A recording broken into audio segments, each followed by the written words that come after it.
The End by My Chemical Romance. Now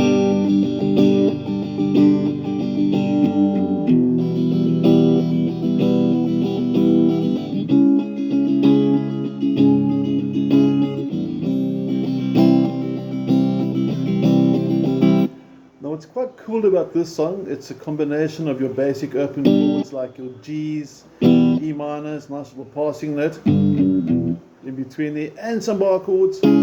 And later it's going to go into some nice overdriven octaves, which I'll demonstrate the overdrive later.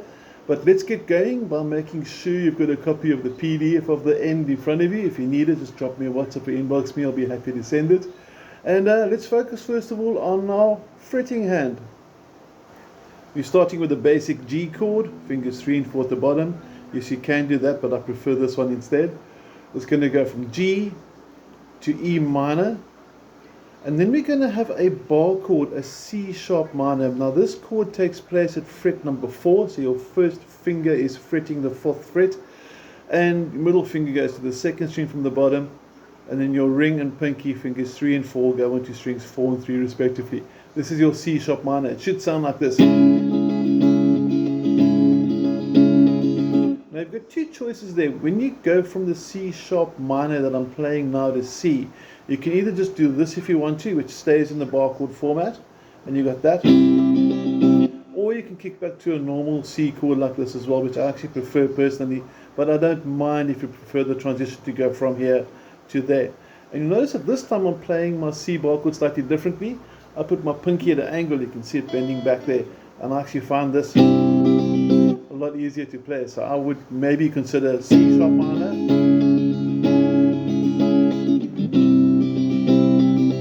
like that as well. Okay, now when you transition from the G to the E minor, it goes, and you'll hear it 3 2 0, 3rd fret, 2nd fret, 0 being open, and that little short 3-note riff is on the PDF in the top right hand corner called riff 1. Now the strumming for this song is pretty cool. We're working with a 6/8 time signature, which means you're simply counting 1 and 2 and 3 and 4 and 5 and 6 and if you put the strumming with its slow motion, you're going to have something like this: 1 and 2 and 3 and 4 and 5 and 6 and, or you can have an extra little strum inside there as well, like this: 1 and 2 and 3 and 4 and 5 and 6 and. They're both going to sound cool. And I'm going to put the guitar louder now so you can hear it better, and it's going to be like this. One complete bar actually is made of 2 repeated sections. So your first 1 and 2 and 3 and is actually the same as your 4, 5 and 6 and. So if we put them together, we're going to get this: 1 and 2 and 3 and 4, 5 and 6 and that sounds pretty sweet. Now on the transition, when you go to, what I'm doing, if I'm playing without a pick, you'll notice I'm not using my plectrum for this one over here. No real reason, I just felt like playing with my fingers, and I don't mind if you use a pick, it's really fine. But you'll notice at the end of the G, just before it goes to E minor, you're going to hear, listen to how it fits in quite nicely. I'm going to count you in, so if you want to play along with, you can. 3 and 4 and... So basically your 4, 5 and 6 is going to be your those 3 notes. Now I'm going to zoom out a bit quickly first.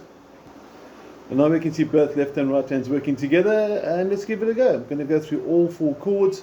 Don't forget that. And like I said, when I play those 3 notes, I'm actually strumming with the back end of my nail on my strumming hand. But let's go. 3 and 4 and...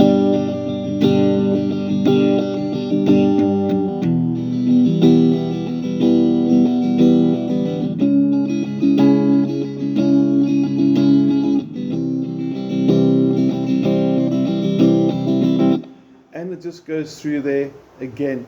Okay, that's your clear guitar parts. Now you should be playing overdrive for the next part, but I'm going to first zoom in a bit closer, and with overdrive on, it should sound something like this.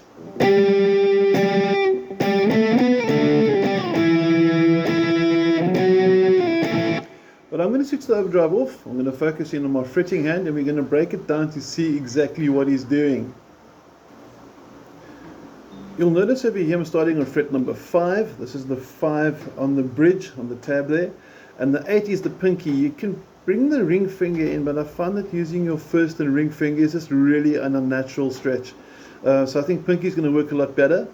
What we're doing as well is when you're playing this, you're strumming 3 strings, but you heard my second string is muted. Muted. And what we're doing over there is I've got my hand over here at an angle, or my finger rather at an angle. So this finger is fretting the 4th string, but the 3rd string underneath it is being rested on by this finger. So this finger is effectively muting that string, which is what you want.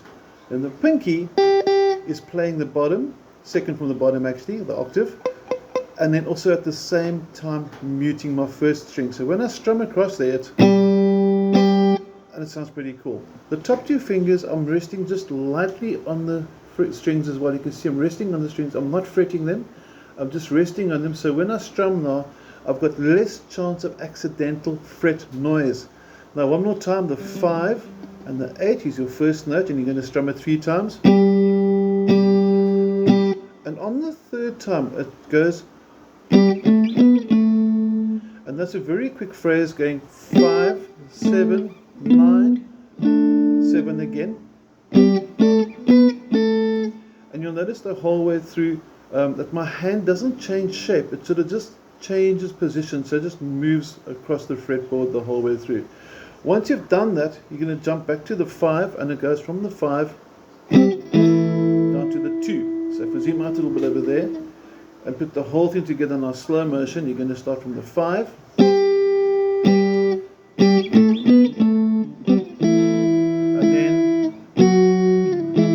what's quite cool about the tab, if you just look at the spacings on the tab, that should give you a good sense or indication of the actual timing. The second bar now, you come down a string, so now you're on strings 3 and 1, and you're playing 6 and 9 against all octaves, and you're going to now have 4 beats going.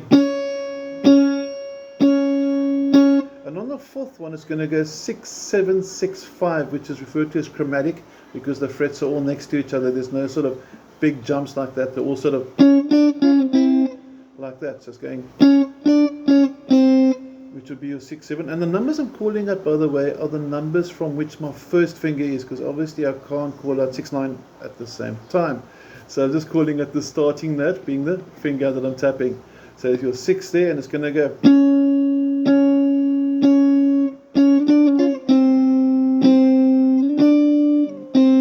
And that's it. It's as simple as that. Put those two together and you've got that very cool, powerful bridge. Like I said, it should be on distortion or overdrive to give it that really, I want to say almost Pink Floyd sound, but it reminds me of Pink Floyd, even though it's My Chemical Romance. But it really sounds pretty cool.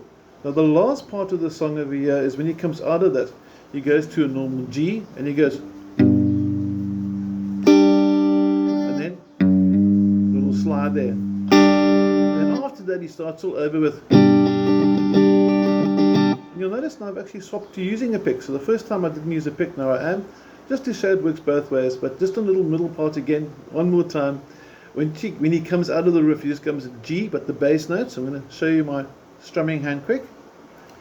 So as we come out the riff, you're going to have, G, and then simple little slide like that. Okay, and it's just going from fret 3. I like using the middle finger, and you don't play the 3, you play the 2, and the 2 slides into the 3, and then you play the high pitch again. So breaking the chord in 2, quite simple, and that's all you need literally for My Chemical Romance at the end. It's a really cool song. I hope you enjoyed it. If you've got any questions, just drop me a WhatsApp. I'll be happy to help. Have a cool week. Cheers.